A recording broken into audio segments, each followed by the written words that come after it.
O nosso entrevistado de hoje do programa Personalidade é Rubens Pereira Júnior, o deputado federal, aliás, o único deputado federal desse mandato, dessa época do PT Maranhão, que não era do PT. Rubens, obrigado por ter aceito o nosso convite. Eu que agradeço a oportunidade de estar aqui contando um pouquinho dos bastidores de Brasília, prestando conta do nosso mandato. Então, para mim, é um enorme prazer estar aqui contigo. Para começar, Rubens, você é muito jovem, né? Já tem 2 mandatos de deputado estadual, está no terceiro de mandato de deputado federal, né? Advogado, mas eu soube que desde menino, teu pai, né, o Rubão, né, está na política a vida toda, desde menino você queria ser político. É isso, tem um vídeo, eu tinha 4 anos de idade e minha mãe me fazia uma entrevista e lá pelas tantas ela perguntava, o que tu quer ser quando crescer?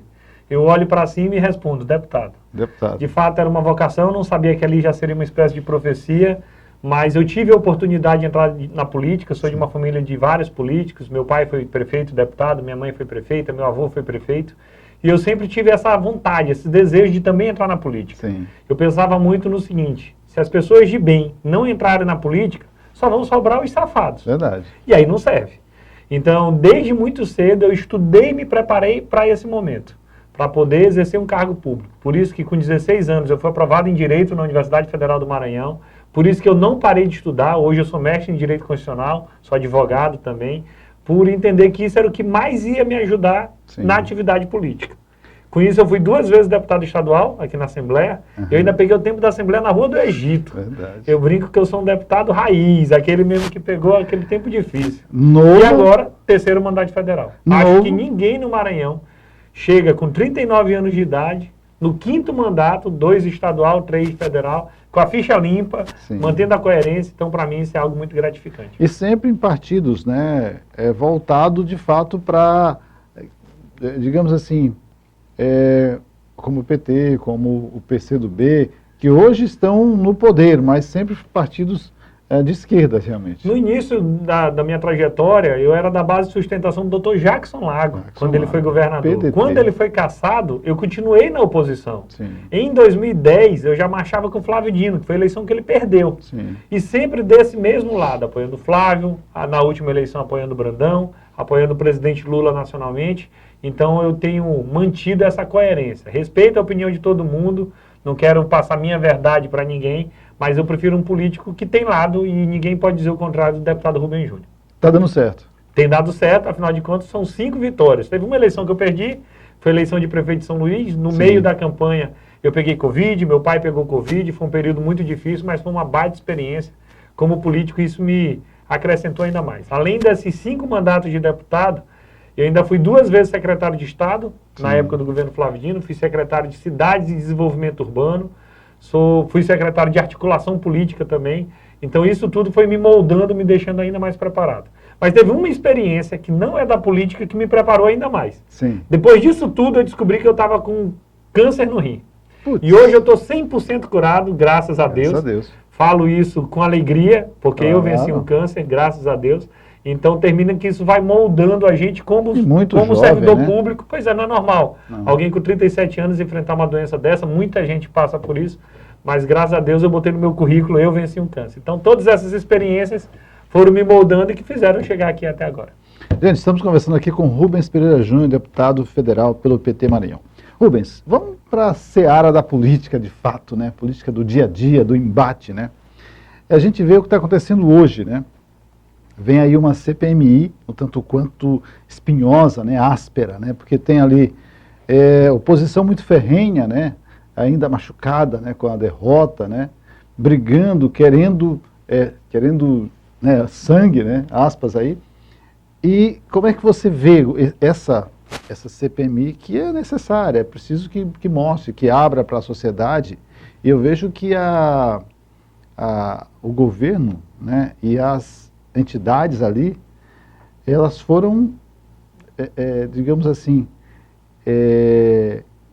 massacradas, né? Elas foram, e não se pode deixar isso de lado, né? É isso. Primeiro a gente tem que saber o que aconteceu no dia 8 de janeiro. Sim. Não foi um ato contra um governo, nem contra um partido. Sim. Foi um atentado criminoso contra os 3 poderes.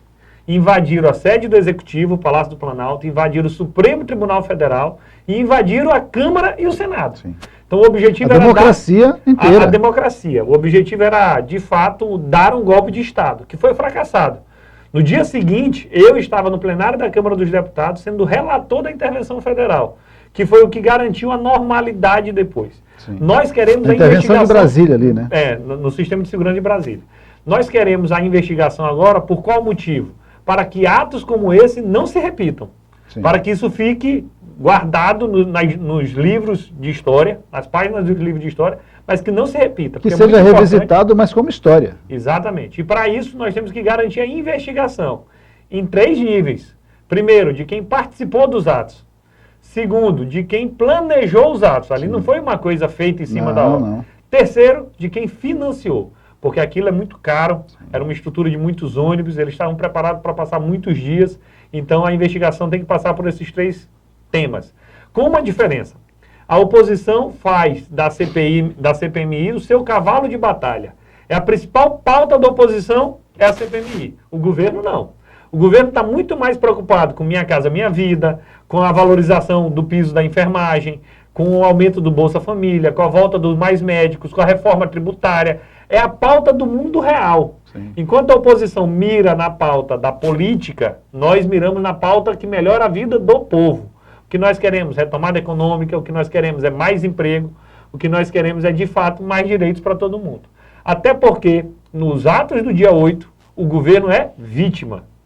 Quem deu o golpe, quem tentou dar o golpe não foi o governo. Pelo contrário, foi gente ligado ao ex-presidente Bolsonaro, foi ligado à oposição. Uma fala do Flávio Dino, né, a gente... até relembrando, né? O Flávio Dino fala que nem dormiu, né? Porque teve um acesso de riso, porque pediram a prisão dele por conta dele estar lá. Eu entendi que quando o já ministro Flávio Dino estava lá, com, sei lá, 4, 5 dias como ministro, ele esperou, porque quem tem o controle, né? Quem deve controlar ali, vigiar os poderes é a polícia de Brasília, né, do Distrito Federal. Por isso foi feita a intervenção, né? Exato. E aí até que ponto isso pode... Estão pedindo a prisão do Flávio. Até que ponto isso pode ter algum fundo de verdade? Absolutamente nenhum. Afinal de contas, o que tentaram foi uma representação com objetivo político e não jurídico, numa tentativa de intimidar o Flávio para ver se paralisa ele. Na verdade, ele... liderando o Ministério da Justiça, tem feito tudo para que a lei valha para todos. Esse é o nosso objetivo. Sim. Então, todo mundo que esteve envolvido nos atos do dia 8 serão responsabilizados. Podem ser civis ou militares. Se for alguém de dentro do governo, o presidente Lula já disse, quer a apuração de todas as responsabilidades, independente de quem foi. O ministro do GSI aparece ali, de alguma forma,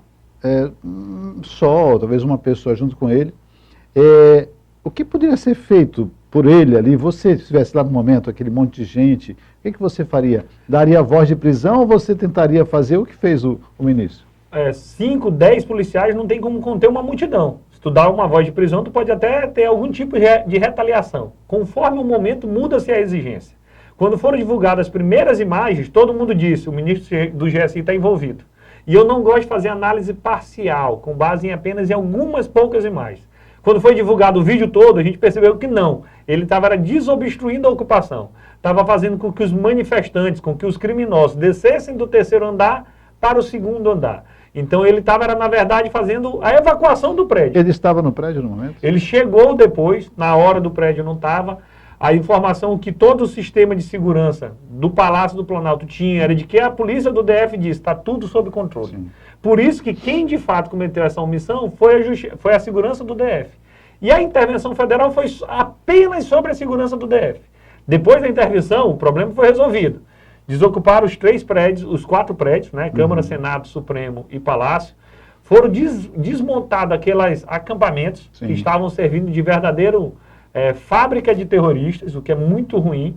E aí se começou a investigação efetiva. Então a intervenção teve um prazo definido, acabou no dia 31 de janeiro e foi suficiente. Hoje nós já temos mais de 300 pessoas denunciadas pelo Ministério Público, com processo tramitando, e o que nós queremos é um processo justo, imparcial, mas que a gente apure a responsabilidade de todos. Só para a gente fechar esse bloco, eu vi algumas falas de alguns deputados querendo a prisão, né, de Flávio, prisão de alguns entes, alguns ministros, né, pessoal do governo, e soltar todo mundo que estava lá, porque aquelas pessoas estavam lá por acaso, foram induzidos. Mas, pô, se você vai lá quebrar tudo, você não tem que pagar? Não é possível. É isso, tem um dano lá histórico, tem um dano de patrimônio cultural, que muitas peças raras foram quebradas, dilapidadas. Tem o dano da imagem do Brasil no exterior e é cometimento de crime e apuração de responsabilidade. Então, eu sou da tese que temos que apurar tudo. É o que a sociedade espera da gente. Muito bem, estamos conversando aqui com o deputado federal Rubens Pereira Júnior. No próximo bloco, vamos conversar sobre 100 dias de governo federal e também 100 dias de governo do estado do Maranhão. Já, aqui no programa Personalidade.